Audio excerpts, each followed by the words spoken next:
طول عمرنا نسمع عن نادي غني ونادي فقير، نادي جماهيري ونادي شركات، نادي كبير ونادي صغير، لكن عمرك سمعت عن فريق مكروه؟ وده مش فريق واحد، دول 6 فرق. الفرق دي هي اكتر فرق مكروهة في دورياتها لاسباب انت عارفها او اسباب مش عارفها. في القايمة دي بقى انا جايب لك اكتر نادي مكروه في كل دوري من الدوريات ال6 الكبرى.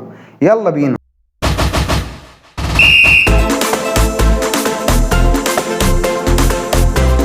الدوري الانجليزي، فريق تشيلسي. خلال عام 2018 و2019 الصحافه الانجليزيه عملت استفتاء عن اكتر نادي مكروه في انجلترا، وتشيلسي طلع صاحب المركز الاول بجداره. الموضوع قديم شويه لما جاب راموفيتش في 2004 واشترى نادي تشيلسي، وعمل يعتبر فساد كروي في الدوري الانجليزي لانه اشترى لعيبه نجوم بمبالغ فلكيه. وهنا بدأت مرحلة الإفساد المالي في الدوري الإنجليزي، وطبيعي لما تشيلسي يشتري النجوم دي كلها بالأرقام الفلكية دي إن هو يفوز بالدوري. ده كان في حقبة مورينيو الأولى، على حساب طبعا أرسنال واليونايتد اللي كانوا في الفترة دي مسيطرين على الدوري الإنجليزي. الجماهير في انجلترا شافت ان ده فريق ملوش اي تاريخ، هو عبارة عن فلوس وبس، وجاي يشتري عراقة بالفلوس على حساب انديتهم التاريخية. بالمناسبة الاستفتاء ده جاء فيه اليونايتد في المركز الثاني بفريق قليل، وده بسبب ان هو كان مسيطر على الدوري، وكبير اي دوري الاندية بتشوفه ظالم. بينما بقى ليفربول هو اكتر نادي فيه اهازيج ضده من جماهير انجلترا.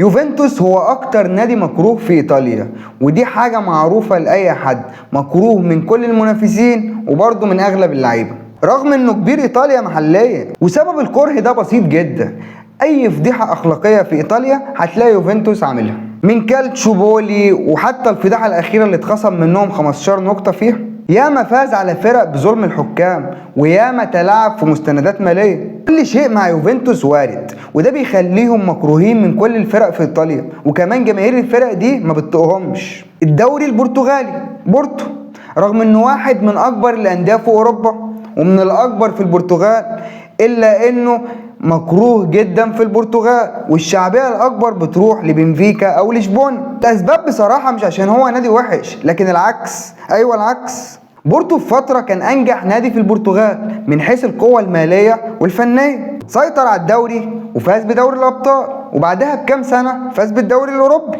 وباع لعيبه بكبشه ملايين خلته فارق عن اقرب منافسيه ماليا. بالمناسبة بورتو واحد من أهم المدارس في أوروبا، وخرج منه كتير من اللاعبين والمدربين المميزين، ومعروف جدا في وطننا العربي. الدوري الفرنسي، باريس سان جيرمان، هو من أكتر الأندية المكروهة في فرنسا ومكروهة في العالم عامة.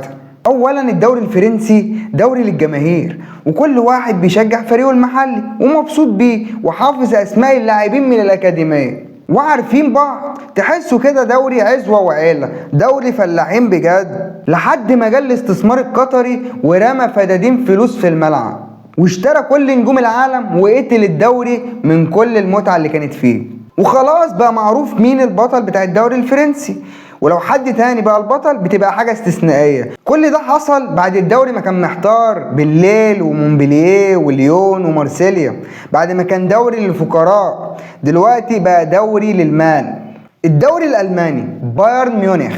الإحصائيات الحديثة بتقول إن لايبزيج هو أكتر نادي مكروه في ألمانيا، لكن الإحصائيات تاريخيا بتقول إن بايرن ميونخ هو أكتر فريق فعليا مكروه في ألمانيا، وده بسبب حاجة واحدة بس، الهيمنة. لو سألتك كده في أي سنة من السنين مين بطل الدوري الألماني هتقولي بايرن ميونخ وأنت مغمض، وهو ده بقى سبب الكراهية. الفريق المسيطر اللي مش سايب اي حاجه لحد، دوري الماني ماشي، كاس سوبر ماشي، كاس المانيا ماشي، حتى دوري الابطال هو اكتر فريق متوج بدوري الابطال في المانيا. ده غير بقى الفروقات الكبيره الماليه بينه وبين كل الانديه في المانيا. اي نجم بيصعد في اي فرقه بايرن ميونخ بتعرف ان هو يعرف يشتريه في اي وقت باي سعر هو عايزه. الدوري الاسباني، ريال مدريد، لما تبقى كبير ومحدش عارف يلحقك طبيعي تبقى مكروه. لكن الموضوع مع الريال في حاجات تانية غير كده، في أندية كتير زي برشلونة وبلباو بيكرهوه لأسباب سياسية، وفي أندية تانية زي اتلتيكو وفالنسيا بيكرهوه لأنه منافس ليهم في حقب كتيرة جدا. وطبعا كل الأندية بتشوفه نادي العاصمة المدلل. يمكن ريال مدريد يكون هو المكروه الأكبر في أسبانيا، لكن أكيد هو المكروه الأكبر في أوروبا.